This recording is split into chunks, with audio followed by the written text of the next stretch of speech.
Chapter 14. Fine, you say. I promise not to take any more chances. Rachel finally backs off. Retreats to a corner with her grief. Marco and Axe go after her. You can hear the three of them whispering, but you can't hear what they're saying. You sit with your back against a wall and wait for Tobias and Jake to return. Eric sits silently a few yards off. You almost have the sense he is protecting you. You're numb. Horrified by Cassie's death. Racked with guilt. But unsure what you could have done to prevent it. Maybe if you had just ignored that box. Never picked it up. Tick. Tick. Tick. Hours creep by. Then. Flap, flap, flap. You jump to your feet as one, no, two, birds fly into the factory. Relief rushes over you as the others come running. Prince Jake. Jake. Oh, Jake, Cassie is. Jake lands next to where Cassie's small form is laid out. He begins to grow out of his falcon form, to re-emerge as human. As his human mouth forms, he lets out a scream filled with rage and grief that turns your stomach. Hours pass as Jake sits next to Cassie. The sun is going down when he calls you together. I have a plan, Jake announces. You put it in motion the next morning. Guide leads you to an empty store at the end of a long, narrow street. Axe leaves. Goes out for a stroll on the crowded streets, hoping to lure the howlers to you. Tobias, floating high above the narrow streets, reports the scene by thought speak. The howlers are sticking together. Not as cocky as they were, though. They should spot him any second now.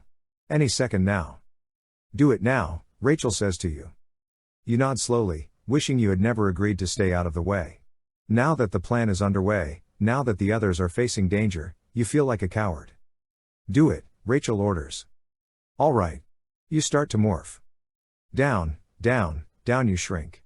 You feel a loose liquid sensation inside as your human organs slide and fuse. Coarse hairs grow on your arms, your legs. 2 extra legs explode out of your chest. What are they, blind? Tobias wonders. Axe is getting awfully close. The crowd is blocking their view of him. Too many escort in the way. Oh, man. He's too, they see him. Axeman, run. Run. Your mouth and nose elongate into a powerful sucking straw. The fly's compound vision blinks in. You can see Rachel again. See her face from 1,000 slightly different angles. Only now her angry, accusing human face has turned into the fierce face of a grizzly. Climb aboard, Rachel says. You power the crazy fly wings, zooming up and coming to rest behind the bear's upside down you of an ear. It's time, Jake says. I have to do this. Rachel, you know what to do. If I get out of control, can't control the morph. If I start that howl, you'll have to do it. If Jake lost control of the morph, Rachel would do what she had to do. Quickly. Before Jake could hurt any of us. You're lost in a dense thicket of brown fur. Clinging with your clingy fly feet. You can't see, can't affect the outcome of the battle, but you can still hear what's happening. They're on him. Tobias yells. All 6 of them. Like hounds after a rabbit. Man. That boy can run. Axeman. Opening to your right. Hence minutes pass. You know Jake is morphing a howler, but you can't see it. Nobody speaks. Until. You can let me go, Jake tells Rachel. Are you sure? Yeah, Jake says. This thing isn't out of control. The killing is a game to the howlers. They're having fun. They're enjoying it. Here they come. Tobias yelled. 30 seconds. Crowd is thinning out, Axeman. They're gonna have a shot. The sound of flechette guns, in the street outside our door, only a dozen feet from us. Ah! Axe cries in pain. He's hit.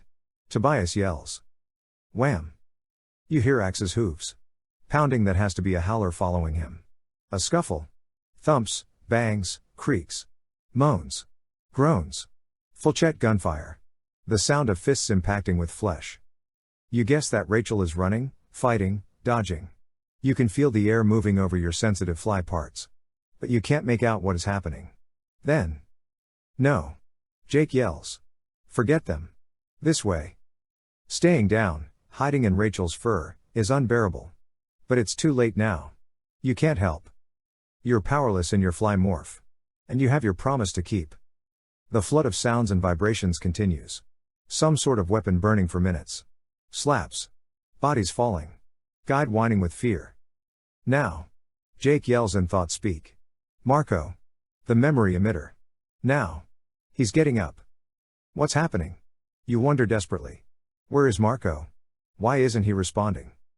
The plan was to pour all of your collective memories into the Howler's head. Your life plus the lives of Jake and Rachel and Marco and Ax and Tobias. Even Guide. And the long, long memory of Eric. Once inside the Howler's head, the memories would flow into the endless pool of collective Howler memory. Suddenly, silence. No battle sounds. No Drakon beam fire. Quiet. What happened? You ask cautiously. They're gone, Eric says. The Howlers disappeared. Chapter 15. Escort world vanishes. Simply disappears. You are no longer a fly. You are in your own true body, sitting in the back of a convertible limousine. A gentle breeze blows on your face as you're riding through New York City. Confetti floats down from a cloudless blue sky. Cheering crowds line the street and shout your name. Who changed the channel? Rachel growls. Elemist, Ax says. Ticker tape parade, Marco says. Does this mean the Yankees won another World Series? You spin around and count your companions. Marco, Ax, Jake, Rachel, Tobias. No Cassie. Admitting your limitations is not easy. The booming voice easily fills the canyon of skyscrapers. No joke, you grumble. You have passed the test. Thanks. But the cost was high. Your actions took a life. I will do the same. What? What do you mean? You holler. We had a deal. If I won, you would save my parents. Won. That wasn't the deal. You must choose. Choose? But that's impossible. How can you choose? Choosing to let one of your parents live means choosing to let the other die. Would your father wish to live with the knowledge that your mother was infested? Would your mother wish to live with the knowledge that your father was a slave? The rest of the Animorphs are watching you. Rachel angry. Ax resigned. Marco volatile. Tobias's hawk eyes fierce, impossible to read. And Jake. Jake imploring. Haunted. You know what you have to do. I choose Cassie, you say. And she suddenly appears. Sitting between Jake and Rachel. Smiling. Hey. She says. I love ticker tape parades. Nice choice. Very nice choice. End of timeline A. EZ's note, I hope this is coming out right. My file naming scheme is getting crazy, tracking 2 timelines with 2 splits with another 2 splits in them. Part 4 Split A, Promise.mp3.